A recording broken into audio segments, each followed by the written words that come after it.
अफगानिस्तान इस वक्त जियो पॉलिटिक्स का दुनिया में सबसे बड़ा टॉपिक है। इसी पर आज बात होगी चाणक्य फोरम के रूह रवां चीफ एडिटर और सीईओ जनाब मेजर गौरव आर्या साहब के साथ। मैं उनका पहले स्वागत करता हूं। बहुत बहुत धन्यवाद सर। जी मेजर साहब, शुक्रिया जुड़ने का। देखिए, दिनों में सूरत हाल बदली और ये वो बदली है जिसके बदलाव का कोई सोच भी नहीं सकता था कि इतनी तेज़ी से हालात बदलेंगे, लेकिन बहरहाल बदल गए हैं। इसका एक कारण मुझे सर ये नज़र आता है कि वहाँ पे कोई ऑल्टरनेट कुव्वत ही नहीं थी अफ़गानिस्तान में जो तालिबान को रोक सकते। अदरवाइज़ तालिबान को बहुत बड़ी ताकत नहीं थे। हम आज भी देखते हैं कि अफ़गानिस्तान में जब उनका इंडिपेंडेंस डे कल ही मनाया गया तो आम अफ़गानों ने तालिबान की गोलियों की परवाह ना करते हुए अफ़गानिस्तान के झंडे लहराए। उन्होंने तालिबान के झंडे नहीं लहराए। लगता है कि आपको आने वाले दिनों में एक नई रेजिस्टेंस वहाँ पे बनती नज़र आ रही है। ऑफ कोर्स उसमें समय लगेगा। बातचीत को यहाँ से हम शुरू करते हैं। जी ताहिर साहब, पहली बात तो मुझे इनवाइट करने के लिए बहुत बहुत शुक्रिया आपका। ताहिर साहब, ऐसा भी हुआ कि ये जो अफगान आर्मी थी, अफगान आर्मी लड़ी नहीं सर, क्योंकि मनी चेंज्ड हैंड्स। बहुत ज़्यादा पैसा दिया गया लोगों को, कमांडर्स को बीच में, और लोग अगर अफगान आर्मी लड़के हार जाती ताहिर साहब तो मुझे समझ में आता कि लड़े फिर हार गए, हार जीत होती रहती। It's a game, somebody wins somebody loses। when I say game I don't want to trivialize it, मैं उसको हल्का नहीं करना चाहता, लेकिन ठीक है, ये ये जिंदगी खेल है कहते हैं, उसी मतलब उसमें मैं कहना चाहता हूँ कि ठीक है, होता है, कभी कुछ हारते हैं कभी जीतते हैं, ये लड़े नहीं। तो ये जब नहीं लड़े और पैसा लेके गायब हो गए, अशरफ गनी पैसा लेके गायब हो गया सर। इतने पैसे थे कि उसका हेलीकॉप्टर टेक ऑफ नहीं कर पा रहा था, तो उसको कुछ $4-5 मिलियन जमीन पे फेंकने पड़े। वो गाड़ियों में छोड़ा है अपना, वो भाग गया वो। तो कहने की बात यह है ताहिर साहब की जो अफगानिस्तान के लोग हैं, 2-3 चीजें हैं सर। एक तो कैपेसिटी बिल्डिंग नहीं हुई 20-21 साल से। कैपेसिटी बिल्डिंग नहीं हुई है इस पूरी बात की कि कि दूसरी चीज ये है कि वहां पे कोई मिडिल क्लास ऐसी एमर्ज नहीं करी सर। हाँ, वहां पे डॉक्टर्स हैं, वहां पे इंजीनियर्स हैं, वकील हैं, जाहिर सी बात है, लेकिन एक सॉलिड मिडिल क्लास एक मुल्क को स्टेबिलिटी देती है। तो वहां पे सॉलिड मिडिल क्लास का इमरजेंस नहीं हुआ। और तीसरी बात है कि जो अमेरिका ने कभी ये प्लान नहीं करा कि जब हम चले जाएंगे तो क्या होगा, और जो अफगानिस्तान की गवर्नमेंट है उसने भी ये प्लान नहीं करा, क्योंकि 20 साल से अमेरिकन थे वहां पे। उसको भी ऐसा लगा कि ये पार्टी तो चलती रहेगी, पार्टी कभी खत्म नहीं होगी, लेकिन उनको ये पता होना चाहिए था कि अमेरिकन कभी ना कभी तो जाएंगे। आज की तारीख में they don't have money to pay salaries, क्योंकि अमेरिका वहां से चली गई। जो हर 2 हफ्ते में फंड्स आते थे वो फंड्स नहीं आए, और अमेरिका ने 10 बिलियन तालिबान के, जो मतलब अफगान गवर्नमेंट के जो 10 बिलियन थे वहां पे, अब तालिबान ऑब्वियसली क्योंकि इक्तिदार में आ चुका है वहां पे, वो रोक दिए। तो एक बड़ा जबरदस्त फाइनेंशियल क्राइसिस है। आपने जियोपॉलिटिक्स की बात करी, there is also an economic crisis brewing, क्योंकि तेल कहां से आएगा? यू सी, अब ईरान थोड़ा सा दे देगा, ईरान फ्री में तो बांटेगा नहीं। उनकी इकोनॉमी क्या है अफगानों की? There is no economy. वो ड्रग्स पे ज्यादातर निर्भर है। They don't grow anything. आपने पिछली बार सर ऐसी कौन सी कमीज पहनी थी, ऐसा कौन सा जूता पहना था जिसमें लिखा था मेड इन अफगानिस्तान? वो है नहीं उनका कुछ। They don't export anything except for drugs. So ये बड़ी मुश्किल में वो मुल्क है इस वक्त। आपने कहा कि बहुत मुश्किल में है वो मुल्क, और जो ये एक परसेप्शन बना हुआ है कि अशरफ गनी भाग गए, डर गए। ऑफ कोर्स मुझे तो मेरे सब ऐसा लगता है कि उनके पास ऑप्शन भी कोई नहीं थी। वाकई खून खराबा बहुत होता। सिर्फ डॉक्टर अशरफ गनी को कसूरवार नहीं ठहराता, जो वहाँ पे मौजूद हैं, जो अब ट्रांजिशन कमेटी में लोग बैठे हुए हैं। अब्दुल्ला उनके को प्रेसिडेंट थे, हामिद कारज़ई, ये सब के सब एक ही कच्चे चट्टे के लोग हैं फ्रैंकली। लेकिन मैं उनको भी ब्लेम नहीं करता, इसलिए कि जब निज़ाम ही ऐसा अनप्रेडिक्टेबल था तो ऐसे ही हालात होने थे। लेकिन हमें लगता है कि जो अब आम अफगान उठ रहा है, रेजिस्ट करना शुरू कर रहा है, एटलीस्ट आवाज़ उठा रहा है, वो शायद आने वाले दिनों में एक आवाज़ बनेगी, और मेरा ख्याल है वो पायदार आवाज़ होगी। इसके बारे में क्या आपकी कमेंट्री होगी? देखिए, मैं आपको ताहिर साहब एक बात बताता हूँ सर। ऐसा है कि अब अफगानों को चाहे एक बुरा वाकया गुजरा उनके साथ, एक सेंस ऑफ बिट्रेयल था, चाहे अशरफ गनी हो चाहे कोई और भी हो, अमेरिकन का जाना। लेकिन अब मुझे लगता है कि अफगानों में धीरे धीरे एक बात की समझ आ रही है कि आपको आजादी कोई और नहीं दिलवा सकता, आपको आजादी खुद ही छीन के लेनी पड़ेगी। ये ऑर्गेनिक होती है सर। हिंदुस्तान में भी सर कितने लोग, हर एक मजहब के लोग मरे कटे सर अंग्रेजों से लड़ते हुए, तब जाके आजादी मिली। सुभाष चंद्र बोस की तो इंडियन नेशनल आर्मी थी, नेताजी की आधी इंडियन नेशनल आर्मी सर खत्म हो गई सर, शहीद हो गए वो लोग आधी। पता नहीं कितने लोग उसमें से खत्म हो गए सर। और कितने हमारे चंद्रशेखर आजाद हैं, हमारे शहीद भगत सिंह हैं, और Ashfaqullah and so many other people who laid down their lives for this country. तो तब जाके हमें आजादी मिली सर। 1857 की बात करें, फर्स्ट वॉर ऑफ इंडिपेंडेंस। तो अगर मैं इंडिया का ही एग्जांपल दूं, हमारे कितने लोग थे जिसकी वजह से हमें आजादी मिली, और कितने लोग हैं हमारी फौज के, आर्मी नेवी एयर फोर्स के, जो रोज अपनी जानें दे रहे हैं इस देश के लिए, तब जाके आजादी बरकरार है सर। क्योंकि एक बार आजादी मिलने से कुछ नहीं होता। अफगानिस्तान को भी 100 साल पहले मिल चुकी थी आजादी सर। उनका कल ही इंडिपेंडेंस डे था अफगानों का। yesterday only they celebrated their independence day। तो ये बड़ा दुख भी होता है कि मैंने पहली बार ऐसा अपनी लाइफ में देखा कि कोई मुल्क गुलामी में अपना इंडिपेंडेंस डे सेलिब्रेट कर रहा है। ये मैंने कभी देखा नहीं अपनी लाइफ में, आपने भी नहीं देखा होगा कि कोई मुल्क जो है अपना गुलामी में इंडिपेंडेंस डे सेलिब्रेट कर रहा है। लेकिन मैं सल्यूट करना चाहता हूँ, मैं सलाम पेश करना चाहता हूँ उन जो लोग हैं, जो आवाम है, बच्चे हैं, जो सड़क पे आए और तालिबान की गोलियों का सामना करते हुए उन्होंने अफगानिस्तान के झंडे लहराए सर। ये बड़ी बात है, ये छोटी बात नहीं है sir. It requires great courage and valour to do that in the face of such adversity। They've been dealt a bad deal in life। ठीक है, उनके लीडर्स ने धोखा दिया, सब लोगों ने धोखा दिया। मुझे अमेरिका जल्दी चला गया, रातों रात अमेरिका गायब हो गया, चाइना ने अपना गेम करा, वो सब करा, लेकिन ये लोग फिर अपने पैरों पे खड़े हो रहे हैं। बहादुर कौम है अफगान कौम, and they will fight sir. मैं उम्मीद से हूँ सर। आपको उम्मीद है, हमें भी उम्मीद है, लेकिन इस वक्त की जो ग्राउंड रियलिटी है, अभी आपने पीछे बात की कि फाइनेंशियली क्राइसिस, अभी सरकार पूरी तरह से बनी भी नहीं तो फाइनेंशियल क्राइसिस सामने है। इसके साथ साथ जो जियो पॉलिटिक्स के इशू हैं वो ये है कि तालिबान बहरहाल इस वक्त वहाँ के करता धरता है।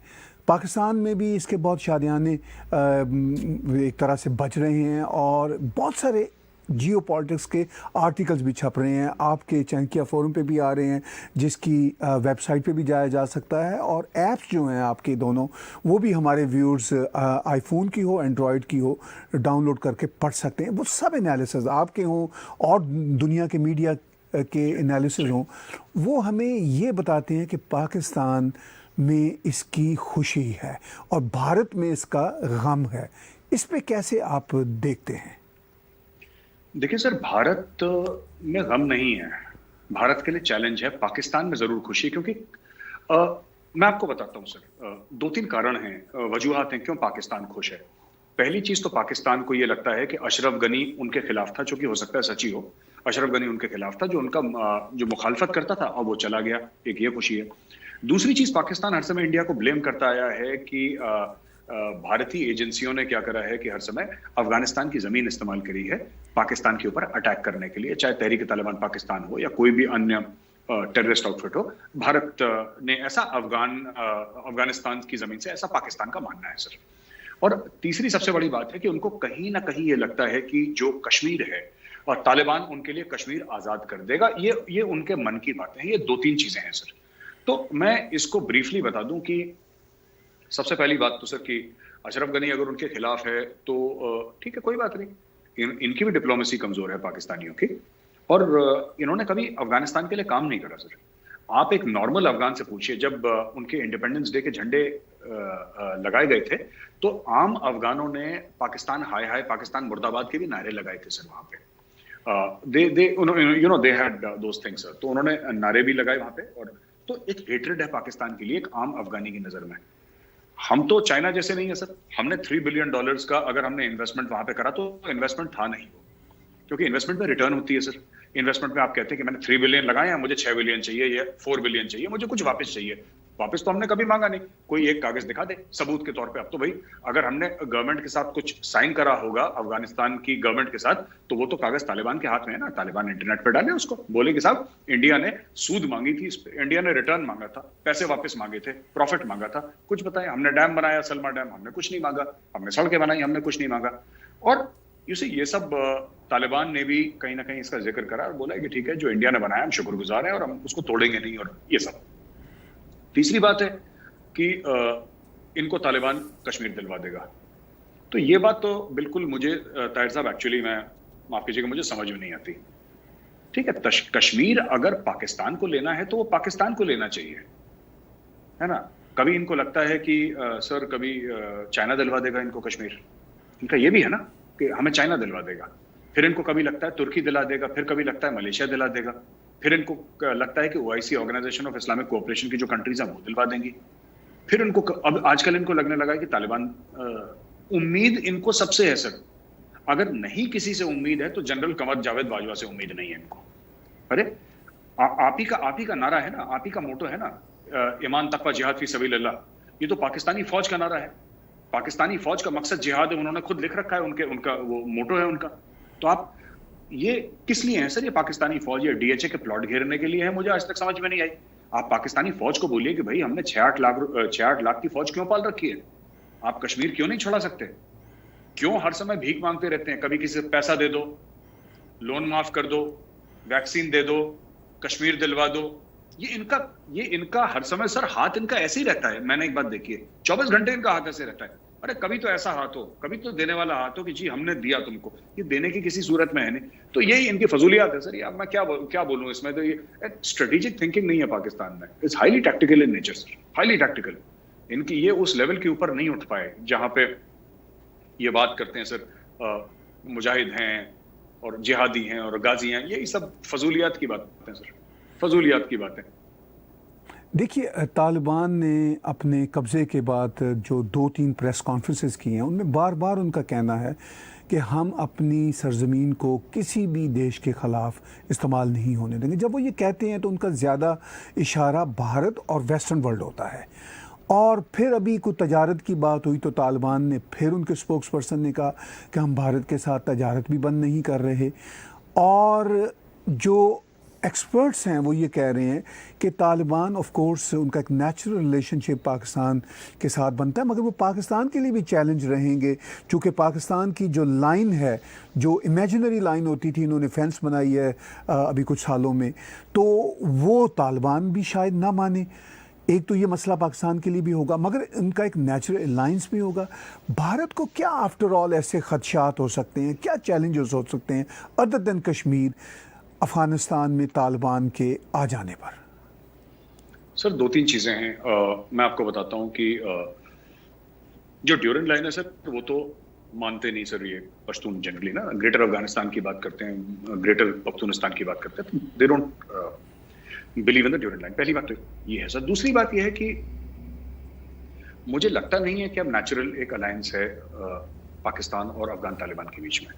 और मैं इसलिए कह रहा हूं क्योंकि एक जमाना था जब तालिबान को पाकिस्तान की जरूरत थी, उनके सेफ हाउसेस थे, उनके पाकिस्तान में रहना वगैरह।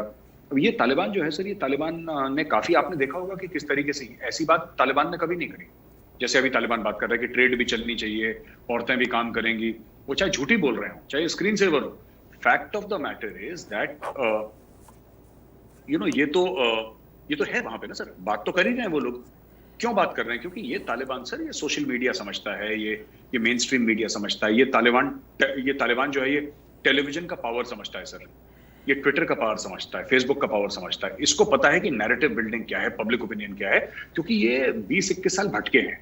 और ये थोड़ा सा दीन दुनिया वाला तालिबान है, जिसने दीन दुनिया देखी है, जिसको पता है कि सब दुनियादारी क्या है, इस तालिबान को पता है। वो करेंगे वही चीज जो उनकी फितरत में है। अभी भी गोलियां चला रहे हैं क्राउड के ऊपर, वो बदलेंगे नहीं, लेकिन अब उनको पता है कि दुनिया की तरफ मैसेजिंग क्या होनी चाहिए। मुझे लगता है सर कि अब उस तालिबान को उतनी जरूरत नहीं रही पाकिस्तान की जितनी पहले वाले तालिबान को थी। क्योंकि मैं आप ही के प्रोग्राम में मैंने पहले भी बोला था सर कि अब देखिए, ये जब चीन में गए थे सर, चीन के विदेश मंत्री से मिलने के लिए, जो एक्सटर्नल अफेयर्स मिनिस्टर है वांग यी, तो किसी पाकिस्तानी के थ्रू नहीं गए सर, डायरेक्टली इनको कॉल आया। इनको रशिया से, अमेरिका से, इंडिया से, तजाकिस्तान से, ईरान से, इनको डायरेक्टली कॉल आ रहे हैं। तो जो पाकिस्तान हर समय जो पैसे खाता था सर बीच में बिचौलिया बनने के, याद है आपको 50-60s में उसने पैसे बीच में खा लिए थे अमेरिका और चाइना को आपस में मिलवाने के। तो पाकिस्तान हर समय वो ट्रेडर वाला काम करता है। ये कमीशन एजेंट जो होते हैं ना सर, कि मैं कमीज बनाता हूं, आपको बल्क में कमीज खरीदनी है, तो हम दोनों की मीटिंग कराई और 2% ले लिया। वो पाकिस्तान का गेम रहा है, क्योंकि पाकिस्तान का भी इंडस्ट्री तो ठप बैठी है सर, उन्हें करना कुछ है नहीं, ये बिचौलियापन का काम करना है। तो अब क्या है कि this Taliban does not require Pakistan. हाँ, इनके रिश्तेदार हैं, इनके पर्सनल बॉन्ड्स हो सकते हैं और इनकी इमोशनल अटैचमेंट भी थोड़ी बहुत पाकिस्तान के साथ हो सकती है, हम इसके इनकार नहीं कर सकते। लेकिन जहां तक सत्ता में रहने की बात है, जहां पे पॉलिटिकल पावर की बात है, जहां पे सपोर्ट की बात है, आप एक बात बताइए सर, इनको चाइना ने रिकॉग्नाइज कर लिया, ठीक है ताहिर साहब, इनको चाइना ने रिकॉग्नाइज कर लिया, चाइना ने बोला हम मैसिव इन्वेस्टमेंट करेंगे अफगानिस्तान में। अब आप बताइए, चाइना के साथ इनका बॉर्डर मिलता है, इनको पाकिस्तान चाहिए, किस लिए चाहिए सर?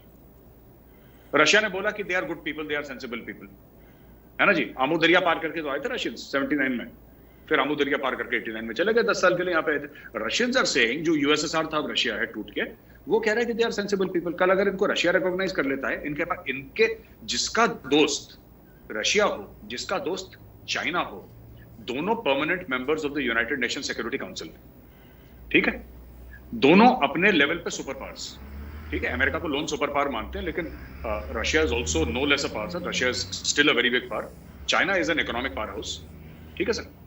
आपको उनको क्यों चाहिए पाकिस्तान, किस लिए चाहिए पाकिस्तान? क्या पाकिस्तान दे, कैसे? पैसे दे नहीं सकता उनको पैसे दे नहीं सकता, उनको पाकिस्तान से हथियार नहीं चाहिए। भाई आपको चाहिए होंगे, आप रशिया से मांग लेंगे ना।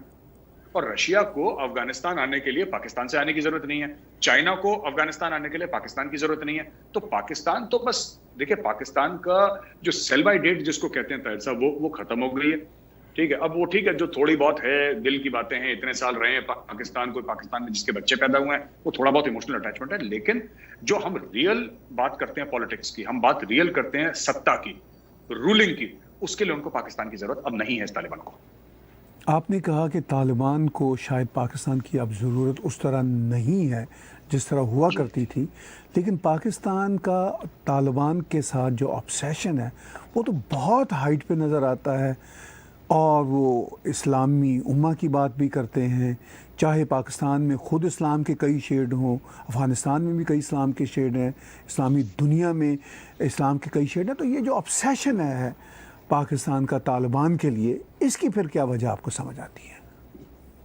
देखिए सर, पाकिस्तान में और कुछ है नहीं। पाकिस्तान में क्या है? ऑब्सेशन के लिए सिर्फ इस्लाम रह गया सर।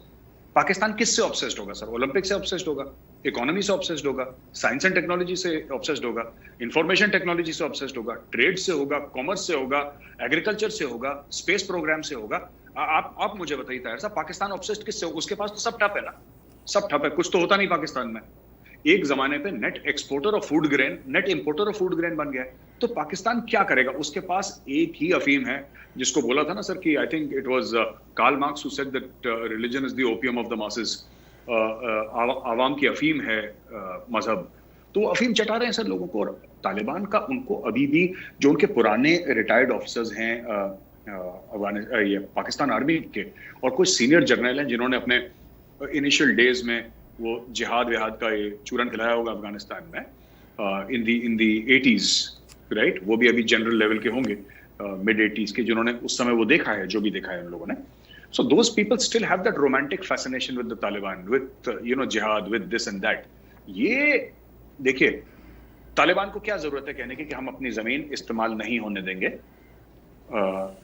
किसी और के लिए, किसी नेबर के खिलाफ। इसका मतलब क्या है सर?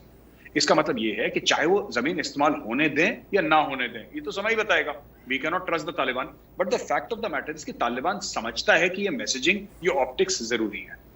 तालिबान ये समझता है कि इसके बिना हमारा काम नहीं चलेगा, and that is extremely important. जब आपको पता है कि you have a hook with the Taliban. Taliban क्या चाहता है कि 50 कंट्रीज हमें रिकॉग्नाइज करें। तालिबान ये चाहता है हम यूनाइटेड नेशंस में पहुंचे। तालिबान ये चाहता है कि हम वर्ल्ड बैंक से बात करें, हम IMF से बात करें। तालिबान ये चाहता है कि हमें एक लेजिटिमेट गवर्नमेंट समझा जाए, राइट। तो ये सब तालिबान चाहता है। कैसे होगा? ये औरतों को कोड़े बरसा के और बंदों की खोपड़ियों में पिस्टल से या AK-47 से गोली मार के या बच्चों को किडनैप करके, या ये सब तो करके कोई होगा नहीं। तो यू हैव टू डिसाइड कि भाई आपको करना क्या है। तो Taliban is taken a certain path. Pakistan का ऑब्सेशन धीरे धीरे सर, पुरानी मोहब्बत है, जाते जाते जाएगी, इमीडिएटली जाएगी नहीं। आपने कहा कि वो ऑब्सेशन की वजह बड़ी साफ है कि और बदकिस्मती से प्रोडक्टिव काम वहाँ पे हो कोई नहीं रहे। लेकिन हम भारत में भी देखते हैं कि कोई ना कोई ऐसे फैक्शंस हैं। जनरली भारत के मुसलमानों की मेजॉरिटी तालिबान को, मेरा ये ख्याल पसंद नहीं करती, मगर मैंने क्लब हाउस में कुछ ऐसी गुफ्तगू सुनी। इवन भारत के कुछ शिया लीडर्स जैसे कुछ क्लिप हम आपके साथ व्यूअर्स के साथ शेयर कर सकते हैं, वो भी अपनी मोहब्बत का इजहार करते हैं। कुछ अपने आप को शायर कहने वाले लोग, वो भी अपनी मोहब्बत का इजहार करते हैं तालिबान के साथ। तो ये जो कुछ फैक्शंस हैं भारत में भी तालिबान से मोहब्बत का इजहार करते हैं, इससे भारतीय समाज को कितना कंसर्न होना चाहिए? देखिए सर, ये पता है क्या, ये मैं आपको बताता हूँ, थोड़ा सा एक पाकिस्तान प्रेम भी है इससे। क्योंकि देखिए, अगर हम मुसलमान की बात करें, हम इस्लाम की बात करें, तो जो बेचारे अफगान हैं, जो भाग रहे हैं, जहाज़ों से गिर रहे हैं बेचारे, और जिनके बच्चे मर रहे हैं, वो भी तो मुसलमान हैं सर, वो भी तो मुसलमान है। ये लोग जो हैं, ये मुसलमान में भी फ़र्क करते हैं, है ना सर? ये मुसलमान में भी फ़र्क करते हैं। पाकिस्तानी मुसलमान अच्छा है, अफगान मुसलमान बुरा है। ये माइंड सेट है, क्योंकि इन लोगों का जो आइडियोलॉजिकल किबला जो है, नजरियाती किबला जो है, वो पाकिस्तान की तरफ पॉइंट करता है, right? And many of them, इनके फोर फादर्स थे who were involved in the Pakistan movement. तो अब ये गए नहीं वहां पे, अब यही चक्कर है ना कि अब गए नहीं। तो आप ठीक कह रहे हैं कि 99% ऑफ द इंडियन मुस्लिम्स, उनको कोई तालिबान से लेना दे, वो अपनी दाल रोटी के चक्कर में है, नौकरी, ठीक है, बेटी बेटे पढ़ जाएं। मेरे कितने मुस्लिम फ्रेंड्स हैं सर, उनका चक्कर ही पता है, वो कभी तालिबान वालिबान के चक्कर नहीं पड़ते। उनका सिंपल सा काम है कि मेरी सैलरी इतनी थी, अब मुझे वहां से कोविड के चलते सैलरी बढ़ी नहीं मेरी 1 साल से, अब मुझे वहां से जॉब ऑफर मिल रहा है तो मेरी 20% सैलरी बढ़ जाएगी। उनके ये कंसर्न है सर, जो मेरे दोस्त हैं मैं उनकी बात कर रहा हूँ। किसी का ये कंसर्न है कि यार मेरी बहन पढ़ाई करना चाहती है तो मैंने बैंक से लोन लिया है और वो अभी डॉक्टर बनने जा रही है, उनके ये कंसर्न है।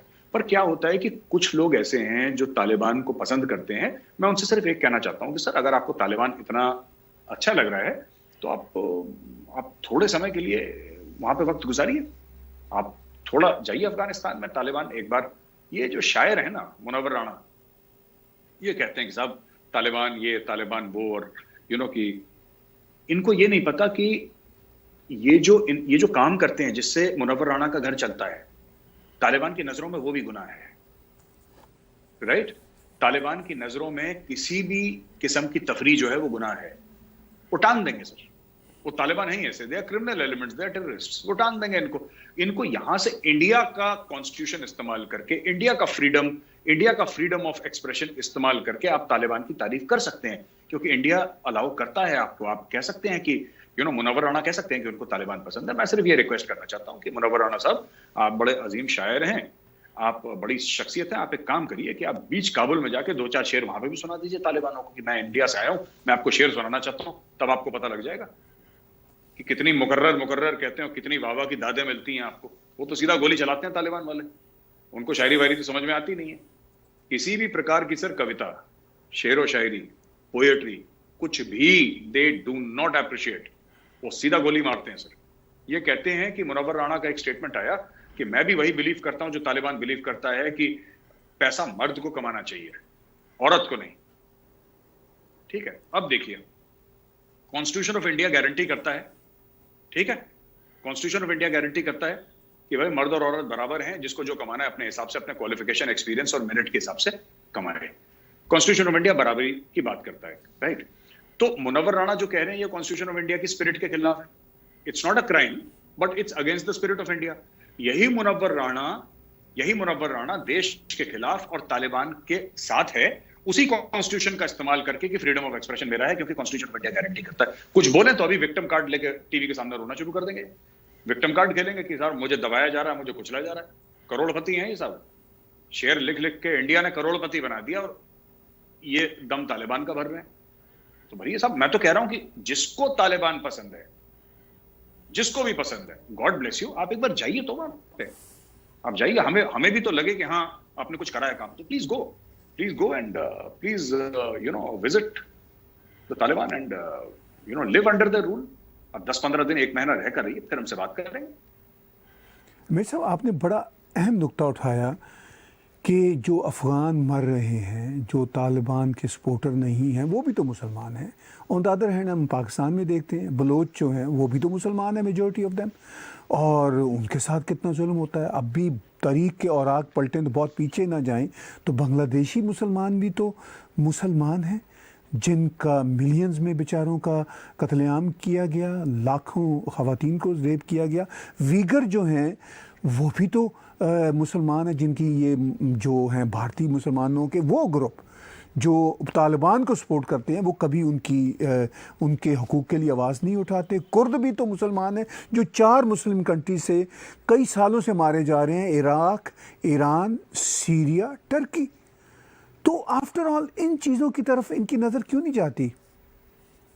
सर फायदा नहीं है वहां पे सर, आइडियोलॉजिकली अलाइंड नहीं है। देखिए ये सिर्फ कहने को मुसलमान है, कहने को मुसलमान है। अगर इनके पास कल आ जाए ना वीगर मुसलमान कि भाई आप हमारे लिए क्यों नहीं आवाज उठा रहे हैं, नहीं उठाएंगे, ये कभी नहीं उठाएंगे उसके लिए। इनकी तरफ से सर वो कल मरता है आज मरे, आज मरता है अभी मरे, इनको कोई फर्क नहीं पड़ता।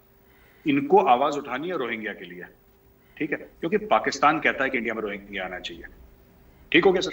ये कभी मुहाजिरों के लिए आवाज नहीं उठाएंगे कि पाकिस्तान में जिसका 25,000 मुहाजिरों का 10 साल में सिर्फ कराची में कत्लेआम हुआ था, कभी नहीं उठाएंगे सर, ठीक है। ये कभी बलोचों के लिए आवाज नहीं उठाएंगे, ये कभी पश्तूनों के लिए आवाज नहीं उठाएंगे, ये कभी मुसलमानों के लिए। मैं कह रहा हूं कि ठीक है आपके मन में हिंदू हेट्रेड है, मुझे समझ में आता है कि आपके मन में हिंदू हेट्रेड है, कोई बात नहीं, आप हिंदुओं के लिए मत उठाइए आवाज। अब मुसलमानों के लिए तो आवाज उठाइए, आप इतने बड़े मुस्लिम बनते हैं, उनके लिए भी नहीं उठाते, उसमें भी सेलेक्टिव है सर। तो ये मुनाफिक लोग हैं, इनको देखिए सर, इनका कोई दीन ईमान नहीं है, और इनकी जो आइडियोलॉजिकल अलाइनमेंट है इनकी, it is totally and totally with Pakistan. ये, और मुझे नहीं पता क्यों किसी फेलियर के साथ क्यों अपने आप को कोई एसोसिएट करना चाहेगा। I have not understood. Why would you want to associate yourself with a nation that has failed in every front? पैसे पाकिस्तान के पास नहीं सर, इकोनॉमी उसकी चरमरा रही है, लोन उन्होंने ले रखे हैं, ओलंपिक में इनके मेडल जीरो हैं, स्पोर्ट्स में ये लोग जीरो हैं, इनका इंफ्रास्ट्रक्चर बेस जीरो है, पूरा मुल्क गिरवी रख रखा है, सब कुछ। अगर मैं कुछ झूठ बोल रहा हूं तो कोई मुझे पॉइंट आउट करे, और मैं चाहता हूं अगर कोई पाकिस्तानी भाई बहन ये देख रहे हो वीडियो तो आप कमेंट सेक्शन पर बोलें कि मैंने कहां पे झूठ बोला है, तो आप देखेंगे मेजर साहब आपने झूठ बोला है, फिर मैं आऊंगा एंड आई विल अपोलोजाइज, मैं आपसे माफी मांगूंगा यहाँ पे आके कि साहब हाँ ठीक है मैंने झूठ बोला है, आप साबित करें मैं झूठ बोल रहा हूँ।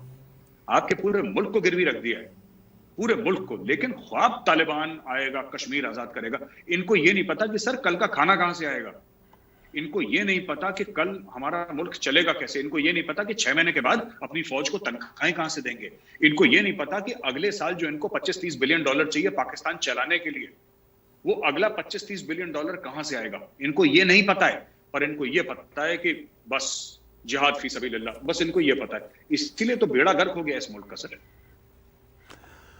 वापस हम आते हैं मेजर साहब अफ़गानिस्तान की सूरत हाल की तरफ, कुछ बातें और करते हैं वहाँ के जो हालात हैं।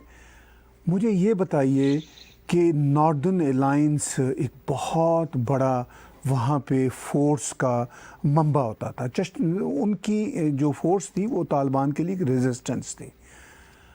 आपको लगता है कि अब जब कि नई सूरत हाल बनी है, जब अफ़गान ने देख लिया, अफ़गानों की बड़ी तादाद ने देख लिया कि तालिबान तो वो कुछ करेंगे जो वो करना चाहेंगे, जो उनके प्रोटेक्टर थे वो भी उनके प्रोटेक्टर नहीं थे, अब शायद वो अपने हकूक़ के लिए खुद लड़ें, तो क्या नई जो फोर्सेस हैं वहाँ पे उभरेंगी?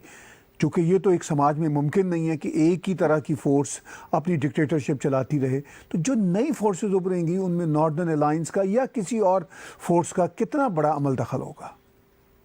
सर काफी बड़ा मुझे लगता है डेवलप कर रहे हैं। अमरुल्लाह सलेह पहुंच गए हैं पंजशेर कुछ दिन पहले, और वहाँ पे अहमद शाह मसूद के साहिबजादे जो हैं अहमद मसूद, वो भी वहाँ पे हैं, और लोग भी हैं।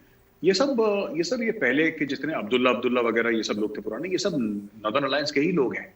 क्या हुआ कि नॉर्दर्न अलायंस इसलिए तितर बितर हो गया क्योंकि 9/11 के बाद जब अमेरिकन बॉम्बिंग हुई एयरक्राफ्ट से, तो तालिबान भाग गया सर, तो वहां पे ये लोग काबिज हो गए। बट अब तालिबान वापस आ गया, तो नॉर्दर्न अलायंस जो है it is taking shape once again. और हमें ये नहीं भूलना चाहिए कि जो पॉपुलेशन है पश्तून की, Pashtuns are the largest in Afghanistan, but they are still 45%। 55% जो है सर वो और एथनिसिटीज के हैं, जिसमें हजारास भी शामिल हैं सर, जिसमें उज़्बेक भी शामिल है, जिसमें ताजिक भी हैं, जिसमें कुछ चंद बलोच भी हैं। तो ये सब कम्युनिटीज वहां पे हैं, and together they are forming various people. और उसमें एक और चीज है सर, अफगान आर्मी के बहुत सारे सिपाही जो हैं वो पंजशेर पहुंच गए हैं सर, खासतौर से उनकी स्पेशल फोर्सेस के, उनकी कमांडोज के जो ट्रेंड हैं वो लोग पहुंच गए हैं, और they are there and they have reached there. And ये लोग जो है सर दे सेड कि हमारे अफसरों को पैसा दे दिया और हमारे जर्नलों को पैसा देके सरेंडर करवा दिया, लेकिन हम तो लड़ना चाहते थे, लेकिन हमें हुक्म नहीं मिला लड़ने का। तो बेसिकली क्या है कि अब हम लोग लड़ेंगे। तो अमरुल्लाह सलेह की लीड, और अमरुल्लाह सलेह ने अपने आप को अफगानिस्तान का प्रेसिडेंट डिक्लेयर कर दिया है। उसका सदर डिक्लेयर कर दिया है, और तजाकिस्तान ने अशरफ गनी की फोटोग्राफ हटाई और अमरुल्लाह सलेह की फोटो वहां पे रख दी। तो ये रीजन जो है बहुत फास्ट चेंज हो रहा है sir, it's changing very fast. बड़ी आपने अहम बात की कि ये कोई एंड ऑफ द गेम नहीं है जो तालिबान का काबुल पे कब्ज़ा है, ये असल में गेम की शुरुआत है, मुझे तो ऐसा लगता है। क्योंकि तालिबान के चैलेंजेस भी बहुत हैं, इकोनॉमिक चैलेंजेस होंगे, वो कह तो रहे हैं बहुत सारी मीठी मीठी बातें, लेकिन प्रैक्टिकली ऑन ग्राउंड पे वो नहीं कर सकेंगे। तो अल्टीमेटली दूसरी फोर्सेस वहाँ पे डेवलप होंगी और इमर्ज होंगी। और आपने जैसा कि कहा कि अमरुल्लाह साले जो हैं वो अब एक नए लीडर के तौर पर सामने आ रहे हैं, और चलिए वो अगर ना भी बहुत पायदार हुए तो ये तो मुमकिन नहीं है कि तालिबान को रेजिस्टेंस ना मिले। तो तालिबान को दुनिया में कितना तस्लीम किया जाएगा आने वाले दिनों में? सर मुझे नहीं लगता कि दुनिया तस्लीम करने के मूड में है तालिबान को, लेकिन ऐसे कई मुल्क हैं, दो किस्म के मुल्क हैं तस्लीम करेंगे सर, जो अफगानिस्तान में अपनी स्टेक्स चाहते हैं। ये पंट है sir, it's a betting game, कौन से घोड़े पे कौन पैसा लगा रहा है सर, ठीक है।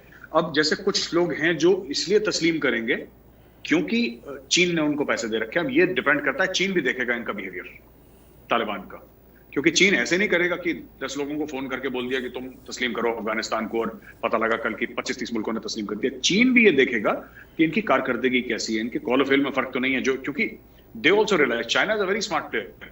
China will never put troops on the ground in Afghanistan sir. China अपने फौजी, मेरे हिसाब से, मुझे ऐसा लगता है, and I could be wrong, but मेरा ये असेसमेंट है सर, मेरा तर्जिया है कि चाइना कभी ट्रूप्स ऑन द ग्राउंड नहीं डालेगा अफगानिस्तान में। चाइना चेक लिखेगा बड़ा, क्योंकि उनको पता है। और चाइना ऐसे ही मुल्क में आता है इन्वेस्टमेंट करने के लिए जहां पे इंस्टेबिलिटी होती है, जहां पे करप्ट पॉलिटिकल लीडरशिप होती है सर, और जहां पे चाइना मन मर्जी के दामों पे लोन दे सकता है। तो चाइना ने इनको रिकॉग्नाइज करा है, अब चाइना देगा तालिबान को लोन। चाइना पैसे नहीं देगा सर, वैसे गिफ्ट नहीं देगा जैसे अमेरिकन देते हैं। अमेरिकन ने तो अफगान सरकार को दिया ही है पैसा, कुछ मांगा थोड़ा है, बिलियंस ऑफ डॉलर्स खर्च कर दिया। अमेरिका ने तो कुछ नहीं बोला कि हम तुमसे वापस लेंगे।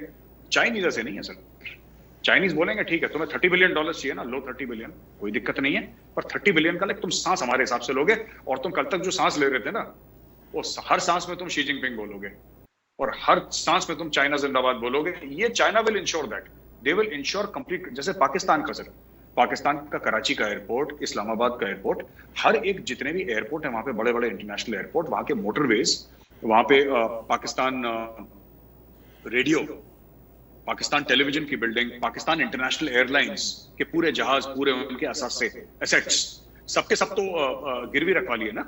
जब सबके सब गिरवी रखवा लिए, पैसा दिया उसके एवज में, उन्होंने गिरवी रखवा लिए। अब एक काबुल इंटरनेशनल एयरपोर्ट जाएगा सर, काबुल इंटरनेशनल एयरपोर्ट जाएगा, वो पैसा देंगे बिल्कुल, चाइनीज मना नहीं करेंगे पैसा देने के लिए, और इनकी मजबूरी है भाई। आप इक्तिदार में आ गए, आपको इक्तिदार की हवस थी, आप काबुल पे चढ़ दौड़े, अब संभालो, देखते हैं कितना संभालते हो, संभालो। क्योंकि सर ऐसा, देखिए आपने नॉर्दर्न अलायंस की जो बात करी ना ताहिर साहब, वो एक सच्चाई है। जो अब अफगान झंडा लेके खड़े हो रहे हैं अफगानिस्तान का, वो भी एक सच्चाई है। लेकिन जब ये सब चीजें, वो कहते हैं ना, जब नई नई शादी होती है तो everybody is in a state of euphoria for a few months, फिर उसके बाद प्रैक्टिकल लाइफ आपको हिट करती है ना, कि जैसे लोन के पैसे देने हैं, EMI जानी है ना, मेडिकल इंश्योरेंस के पैसे जाने, ये सब जिंदगी की सच्चाइयां हैं सर, विच तालिबान, इफ देखिए चाइना ने रिकॉग्नाइज कर लिया। अब अगर चाइना की नजरों में तो लेजिटिमेट गवर्नमेंट है, अब अगर वो लेजिटिमेट गवर्नमेंट है तो फिर उनको ये करना पड़ेगा कि देन इनको जो पब्लिक वर्क्स हैं वो भी रन करने पड़ेंगे, इनको टैक्स भी कलेक्ट करना पड़ेगा सर। जो कर है, जो कर वसूलेंगे या टैक्स लेंगे, वो भी इनको लेना पड़ेगा, इनको इलेक्ट्रिसिटी भी जनरेट करनी पड़ेगी, इनको कॉलेजेस भी चलाने पड़ेंगे, इनको insurance companies, banking sector, reserve bank of Afghanistan या स्टेट बैंक जो भी इनका है अफगानिस्तान में, ये सब इनको करना पड़ेगा, इनको सब करना पड़ेगा सर। एक पूरा, वो तो एक पूरा एक इकोसिस्टम है ना सर, एक पूरा, एक कंट्री का तो पूरा इकोसिस्टम है। अब तालिबान को तो एक्सपीरियंस नहीं है वो इकोसिस्टम रन करने के लिए, तो तालिबान किसी ना किसी से तो बोलेगा कि भाई साहब आप जाके हमारी मदद करिए। आज भी अपना जो मुल्क का कूड़ा है पाकिस्तान खुद नहीं उठाता, टर्किश कंपनीज को उसने कॉन्ट्रैक्ट दे रखा है। 75 साल आजादी के हो गए, पर लेकिन अभी भी अब बनने के हो गए, आजादी हमारी थी, पाकिस्तान तो क्रिएट हुआ था, 75 साल हो गए, आज भी उन्होंने टर्किश कंपनीज को कूड़ा उठाने का कॉन्ट्रैक्ट दे रखा है। तो वही अफगानिस्तान में भी होगा sir, because they have not developed capacity, और जो भी पुरानी रेजीम के थे उनको तो मार डाला, या फिर मार डालेंगे, या फिर उनको भगा देंगे, उनको ट्रस्ट नहीं करेंगे, यही चीज है। तो वही बात जो मैं अभी पीछे कह रहा था कि अभी तो गेम शुरू हुई है, लोगों का ये ख्याल है कि तालिबान के कब्ज़े से एंड ऑफ द गेम हो गई है। नहीं, इनफैक्ट वो एक मुनीर नियाज़ी का खूबसूरत शेर है कि एक और दरिया का सामना था मुनीर मुझको, मैं एक दरिया के पार उतरा तो मैंने देखा। तो अब वो एक और दरिया का, बल्कि ज़्यादा बड़ा दरिया है अब, जिसको पार करना है। मालूम नहीं पार कर पाएंगे या नहीं कर पाएंगे। आपको क्या लगता है कि क्या तालिबान की सरकार, अव्वल तो वो पूरी की पूरी बनेगी नहीं, एक मिली जुली सरकार अभी भी जो बनेगी, मिली जुली सरकार बनेगी जिसमें इकोनॉमिस्ट होंगे, बहुत बड़े बड़े माहिरीन होंगे, लेकिन ये सिलसिला तो पहले दिन से ही डामाडोल और मुझे तो डोलता हुआ नज़र आ रहा है। आपको कैसे लग रहा है? नहीं सर, ये पाकिस्तान को अक्सर ये लगता है कि जो ये पूरा, पाकिस्तानियों को लगता है कि जिंदगी is a 2020 match sir. T20 होता है ना, उनको वो लगता है actually life is a test match sir. धूप में खड़ा होके पूरा पूरा दिन गुजारना पड़ता है सर पसीने में, तब जाके हो सकता है कि मैच का कुछ सोल्यूशन निकले, कोई रिजल्ट निकले ना निकले, नोबडी नोज। तो ये तो सिर्फ एक साइड ने बैटिंग करी है, अभी तालिबान ने बैटिंग करी है सर। तालिबान काबुल में पहुंच गया, एक बहुत अच्छा स्कोर उन्होंने 300 का स्कोर खड़ा कर दिया, 400 का स्कोर खड़ा कर दिया स्कोर बोर्ड। अब दूसरी साइड की बैटिंग शुरू होगी। देखिए सर, ना तजाकिस्तान चुप बैठेगा, ना अमेरिका चुप बैठेगा, ना भारत चुप बैठेगा। ठीक है सर, अगर किसी को लगता है, और ये जो पाकिस्तानी अक्सर ये कहते हैं ना कि भारत की अरबों डॉलर की इन्वेस्टमेंट डूब गई, इन्वेस्टमेंट थी नहीं सर, वो तो डे वन से वन वे ही था, वो हमने तो कुछ मांगा नहीं। मैं तो खुला बोल चुका हूँ कि कोई भी पाकिस्तानी अगर कोई डॉक्यूमेंट डाल दे तो मैं मान जाऊँ, मैं माफी मांग लूंगा उससे कि भाई इंडिया ने बोला था कि तुम हमें इतना वापस दोगे, हमने कोई कमाना नहीं है उसमें, हमने कुछ कमाना नहीं दिया, तो फ्रेंडली जस्टिस था, कर दिया उनके लिए। हमने कुछ प्रॉफिट कभी नहीं बोला कि हमें इसमें प्रॉफिट कमाना है जैसे चीन ने पाकिस्तान में कमाया। ठीक है, पहली चीज ये। दूसरी चीज ये कि यूफोरिया, जो पाकिस्तान में सडन यूफोरिया होता है सर, ये बहुत जल्दी लुडियां डालना शुरू, भंगड़े डालना शुरू, सेलिब्रेट करना, और अब तो जीत गए, ये टिपिकल पाकिस्तानी टेंडेंसी है कि अब तो जीत गए, अब तो काम हो गया। फिर ये बाद में मायूस हो जाते हैं। प्रीमेच्योर सेलिब्रेशन सर, हर चीज में प्रीमेच्योरली सेलिब्रेट कर लेते हैं कि जल्दी से 1 मिनट पहले। हमारे यहाँ इंडिया में कहते हैं ना कि बर्थडे, एक हम लोग मानते हैं इंडिया में कि बर्थडे, कोई कहता है यार मैं बर्थडे के दिन यहाँ पे हूं नहीं तो पहले सेलिब्रेट कर लो, लोग मना कर देते हैं, इट्स बैड लक। कहते नहीं, एक बार बर्थडे हो जाए उसके बाद सेलिब्रेट करेंगे, पहले मत करो। डोंट टेम्प्ट फेट, जिसको कहते हैं ना डोंट टेम्प्ट फेट। तो Pakistani love to tempt fate, इसलिए जलील होते हैं सर ज्यादा। तो ये कहानी है मेरे हिसाब से। आखिर में मेजर साहब, जो इस वक्त कॉम्प्लेक्स सिचुएशन है और जो हमने बातचीत की, इस सारी को अगर आप सम अप करना चाहें तो कैसे करना चाहेंगे? देखिए सर, मुझे तो ऐसा लगता है कि अभी गेम शुरू हुआ है अफगानिस्तान में, और बहुत मुझे बुरा लग रहा है वर्ड गेम यूज करते हुए, क्योंकि वहां पे लाखों अफगानों की जिंदगी का सवाल है और मैं एक वर्ड गेम यूज कर रहा हूं। लेकिन मैं इसलिए वर्ड यूज गेम कर रहा हूं क्योंकि इसको ग्रेट गेम कहा गया बहुत पहले से sir. It has been called the great game, वो 100-150 साल से चल रहा है। कभी रशिया आ जाता है, कभी इंग्लैंड आ जाता है यहाँ पे। तो Russia was not the first super power, एक जमाने में इंग्लैंड सुपर पावर था, वो आ गया था सर। तो ये सब है। महाराजा रंजीत सिंह वहां पे, जो लोग कहते हैं सर, पाकिस्तानी अक्सर ये कहते हैं कि अफगानिस्तान को किसी ने नहीं हराया सर। ये कहते हैं ना कि अफगानिस्तान कभी किसी के सामने झुका, ऐसी बात नहीं है सर। महाराजा रंजीत सिंह ने, जो वहां के लोकल थे सर, जो उस जमाने के तालिबानी थे, तालिबान तो बना नहीं था उस जमाने में, लेकिन जो उस जमाने के तालिबानी थे सर, मार मार के दुम्बा बना दिया था महाराजा रंजीत सिंह की फौजा ने, and they ruled from Kabul. Afghanistan was part of the Sikh empire sir. सिखों ने बिल्कुल हवा टाइट कर रखी थी वहां पे। लेकिन अब बात यह है कि वक्त का पहिया चलता है, तो मेरा कहने का बात है कि आगे चल के भी यहाँ पे अभी कॉम्प्लेक्स डायनेमिक्स आ रहे हैं। अभी नोबडी नोज, अभी हम लोग भी बड़ी, मीडिया वाले भी हम बड़ी नजर बना के देखें, लेकिन मेरा एनालिसिस ये है सर, मेरा तर्जिया ये है कि अभी हम इसको जज ना करें सिचुएशन को। आप 6 महीने 1 साल देखें, आपको दिखेगा अलग अलग चीजें होते हुए सर, अलग अलग चीजें होते हुए। अभी चाइना को भी सरप्राइज मिलेगा। हो सकता है चाइना ने ऐसी हड्डी मुंह में डाल दी हो सर, जो ना उगले बने चाहे निगले बने चाइना को सर। ये भी हो सकता है, बिकॉज अफगानिस्तान में हो सकता है, क्योंकि इट्स अ एंडलेस पिट। हम लोगों ने अफगान आर्मी ट्रेन करी सर, इंडिया ने अफगान आर्मी ट्रेन करी, अमेरिका ने अफगान आर्मी ट्रेन करी। अब मैं ताहिर साहब आपको बताता हूं ना, हम लोग हथियार दे सकते हैं, हम लोग हथियार चलाना सिखा सकते हैं, जज्बा हम थोड़ा ना डाल सकते हैं सर। अगर आप बताइए कि अगर मैं ही हूं अफगान आर्मी में, और मुझे बोला है कि ठीक है तुम्हारी बेहतरीन ट्रेनिंग है, बेहतरीन हथियार है तुम्हारे पास, और तुमने इंडिया या अमेरिका में तुमने ट्रेनिंग करी, इंडियंस या अमेरिकन में तुमने ट्रेन करा है, सामने वाला आता है तुम्हें देता है 2 लाख रुपए और तुम कहते हो ठीक है चलो यार मुझे लड़ना ही नहीं, तो इसमें ना इंडिया की गलती है ना अमेरिका की गलती है। अगर किसी को अपना ईमान बेचना है तो सर उसमें, I mean what can anybody do, what can anybody से। ये तो कुछ नहीं कर सकता। तो लोग पैसा लेके गए, अशरफ गनी भी पैसा लेके गया सर, उनका जो मार्शल है, मैं नाम भूल रहा हूँ उसका, भला आदमी, वो भी पैसा लेकर गया, सब लोग पैसा लेकर गए, चाइनीज ने पैसा बांटा, सब लोग फुर हो गए सर अपनी हवाई जहाज, अपने हेलीकॉप्टर लेके, और आम अफगान को मरने के लिए छोड़ गए तालिबान के अंडर। बहुत बहुत शुक्रिया मेरे साहब। जब आप और मैं कहते हैं कि अभी गेम शुरू हुई है तो हम वो इसको सिंबॉलिकली कहते हैं, चूँकि बदकिस्मती ये है कि पॉलिटिक्स में यही एक रोल वर्ड है। बहुत बहुत शुक्रगुजार हैं, धन्यवाद आपका कि आज आपने हमें फिर वक्त दिया। व्यूअर्स, बातचीत सुन रहे थे मेजर गौरव आर्या जी की, और उन्होंने खुलकर जो इस वक्त की जियो पॉलिटिकल सिचुएशन है अफ़गानिस्तान और उस रीजन की, उस पर बातचीत की। हमारा यूट्यूब का चैनल सब्सक्राइब कीजिए, हमें आप स्पॉन्सर भी कीजिए पैट्रॉन के राही, या हमें क्रेडिट कार्ड के राही, या पेपॉल के राही। मैं आज एक बार फिर आप सबका शुक्रगुजार हूँ कि आपने मेरा और मेजर गौरव आर्या साहब का एनालिसिस देखा और सुना। आप मेजर गौरव आर्या की वेबसाइट चांकिया फोरम को ज़रूर विज़िट कीजिए, उनके जो ऐप्स हैं आईफोन के और एंड्रॉयड के ज़रूर डाउनलोड कीजिए।